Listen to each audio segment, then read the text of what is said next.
Hello everybody, my name's Ryan and we're MandRproductions and welcome to my review of the LEGO Jurassic World direct-to-consumer Jurassic Park T-Rex Rampage. This is set number 75936. It's recommended for ages 16 and up and it includes $3,120. In the United States, this set will cost you $250, which is a pretty fair price for the price per piece, and it's also licensed, so that goes into that as well. You get 6 minifigures in the set. You have Ian Malcolm, Ray Arnold, John Hammond, Ellie Sattler, Alan Grant, and Dennis Nedry, all of which are very fine minifigures if I do say so myself. And they also show off the T-Rex there, but you can already see it in the box. I don't know why they show it down there. That's weird. But you have the giant Jurassic Park gate, which I believe is just about minifigure scale, according to a lot of reports I was reading online. As with the T-Rex, I'm not exactly sure. Obviously, T-Rexes would vary in size depending on how far along in their growth or life they were. But the actual gate, I believe, is minifig scale. The set also includes a stand for all of your figures, which has a little bit of scenery around it. I am not in love with the stand, mainly because I feel like it's a little fragile, but we'll get to that a little bit later on. It shows off the dimensions of your dinosaur there. At its longest, it's about 28 inches long, which is over 2 feet long. That's pretty insane. And then the back of the box is going to show you the back side of the gate, as well as all the features you'll find on the inside of the gate, and it actually also lines it up with the movie scenes, or at least some of the movie scenes. So you get an idea of what you're actually seeing in the movie, which is pretty dang awesome. I mean, that's as cool as it gets. But that is everything on the box. Let's go ahead and take a look at the minifigs before we look at the awesome set. All 6 minifigures fit conveniently on your display stand, which has like a baby T-Rex on a little leaf down there. He's pretty cute. That's a nice little addition to the stand that they didn't necessarily need to add. Then you have some plants on the other side of that. The actual plaque has the giant T-Rex in the background with the Jurassic World logo. It says Tyrannosaurus Rex. It has the name, meaning, height, length, weight, diet, and habitat of the Tyrannosaurus Rex in question. Very, very cool thing there. We have John Hammond. He's our first minifigure. He looks absolutely awesome. Very clean white character there. And there is his back print. Very, very nice. Next up we have Ray Arnold.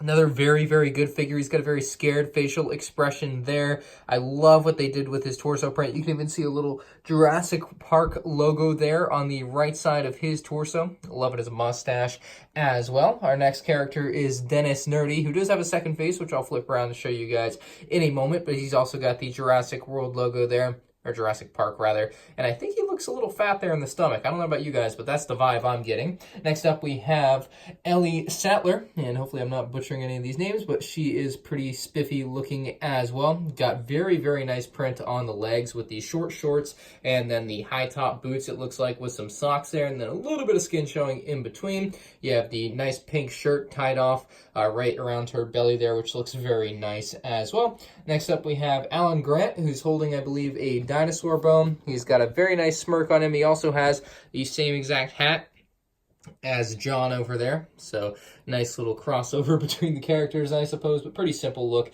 for Alan. And finally, we have Ian Malcolm, who is, wow, shirtless underneath. I don't love the torso color of that. I think it's a little bit off-putting. I'm not in love with that, especially when you consider the box shows it in a much more closer tone than what you actually get in the print. This has been a problem for LEGO lately. They are not printing the same way that they are showing it, and it's not very good looking. He's got a nice print on one of his legs, and if we flip everything around back, you can see the back side of the torso prints, which are all pretty standard. None of them are special, except for right there, maybe. We have a nice little design with the Jurassic Park logo on the back. I do want to show you his second face here real quick, because I think he has a very interesting second face with some splatter on it. There you go. That's the cool look I was looking for. Very, very cool look. So that really adds a lot to that character. But other than that, those are the 6 minifigs. I think a lot of people are pretty happy with what we have here, myself included. No complaints from me. Like I said before, it's about 28 inches long from nose to the end of the tail, which is very, very long. Most LEGO sets don't even come close to that. This is one of the bigger LEGO sets available right now. It's definitely the biggest Jurassic World set available right now, but this thing, once again, is immaculate. So we'll start at the head, I suppose. The head is actually very nicely shaped, like a dinosaur's head. The coolest part about the head to me would be the menacing yellow eyes that really just stare into your soul. Like, you can't beat that. very, very scary look to them. It also has a mouth that can open and close. It's kind of got some Technic joints. It has two different spots you can have it closed, partially open or open all the way, and then you can have it try to bite down on stuff. And it could probably fit some minifigs in there if you really wanted it to. Maybe we'll grab a character and pull him over to see if we can have him be, oh, yeah, of course, oh no, and he falls out. Well, I'm sure if you finagle with it enough, you might eventually get him up to stay in there without hair, I suppose. But that's a playability possibility right there, just not really meant for it, I suppose. He also does have some hands, which aren't much of hands. They're like little claws, little baby hands. You know, T-Rex hands. They don't do much. They have two little claws on them that are pretty sharp, but they're kind of rubbery, so don't expect them to like snap or anything, which is good. And yeah, they exist, but they're a very small part of the actual T-Rex. The head does have some range of motion as well. It's kind of like on a ball joint. It can move left and right, up and down, all around, but it will only really rest in that position. So if you lift it up, it'll always kind of fall back down, which is kind of interesting, but that's just the way it works. It's kind of built in sections, by the way. So as you build this, you like build the midsection, then you build each leg, then you build the whole tail, and then you build the head. That's how the instructions work you through that, which I think is a pretty fun build process. The legs themselves are a very interesting thing as well. They move independently of the body, which is nice, so they're not kind of stuck in place. They're actually very cool because they allow you to put the dinosaur in very different stances, which is awesome. So you can move the legs around, and basically they're on like a ball joint in there, which is like this weird kind of contraption that's kind of like a ball joint, and then it also has some Technic stuff in there with like motor gears, and like it's one of the most intricate designs for legs on anything that I have ever seen. It has to be the most intricate. I can't even imagine anything that's more intricate than this, but it's a very interesting design, very, very cool solution to a problem that I'm sure they worked many, many hours and days and weeks on trying to figure out for these legs, but they work seamlessly, which is great. Like, they just seem to work, and that's what's important. The feet of the dinosaur feature 3 distinct toes with different toenails, and you can see they are just giant. Obviously, they would crush any LEGO minifigure that came anywhere near them. There's the underside of the dinosaur. You can get a little peek of the interior of the legs there, but other than that, everything else is pretty well closed off, and you're not going to be able to see the inner workings of the dinosaur from the exterior, which is important because you want to keep that realisticness about it as you display it. And when we pull out the tail here, you'll see the tail is very, very, very, very long. It can swing left and right. It cannot move up and down in any way. It's just like on hinges that allow it to move left and right. You can basically get it to turn over 90 degrees one way or the other, and I like the way it's sectioned off. It makes for a pretty fun build process as well, and it also kind of acts as like a balancing thing, so you use this to balance it. The back end of the tail can move up and down just a little bit to allow you to basically rest it down on the ground if you need it to. But other than that, tail predominantly is just kind of a left-right thing, and obviously looks very good. They actually did a great job bringing a giant dinosaur tail to life somehow in the world of LEGO. Like, this is such a surprising set for all the things they were able to do with it like that. The one complaint I have about the dinosaur is something you might have just noticed, is just the legs are a little bit finicky trying to get him to stand sometimes. Sometimes you might have a little bit of trouble getting him to stand in a balanced way, but if you hold it down and play around with it enough, you'll get it to stay where you want. So there you go. You kind of get an idea of what you can do with something like this. You can really move him around all over the place thanks to the ingenious design of the legs, but other than that, it's just a pretty dinosaur to have on display. Not something you're really going to want to play with all that much, although I'm sure kids are not going to be able to help themselves. This thing is just one of the most menacing things I've ever seen. Obviously, in addition to the dinosaur, you also get the Jurassic Park gate in this set. This is a beautiful design, and it's really, really big too. I would compare it to the LEGO Ideas treehouse. Maybe we can grab this and put it next to it, kind of give you a comparison of the size. It's a little bit taller than the treehouse, a little bit wider than the treehouse. Like, it's big. Like, that's the point of what I'm showing you here. That being said, this combined with the dinosaur is going to create a problem for you if you don't have a table just for the set. So keep that in mind if you're thinking about buying this set. But we'll start off here. You have the sign that says Jurassic Park. It is 3 different stickers, and you do need to be careful. You want to put these on correctly or else it'll look funky. And that's like, you know, one of the main parts of the build. So you do want to get that right. You have fire on a bunch of different parts of the gate facade here, and they all kind of face the same way. Make sure you build it so they face the same way, or else it will kind of take away the reality of this, take you out of it.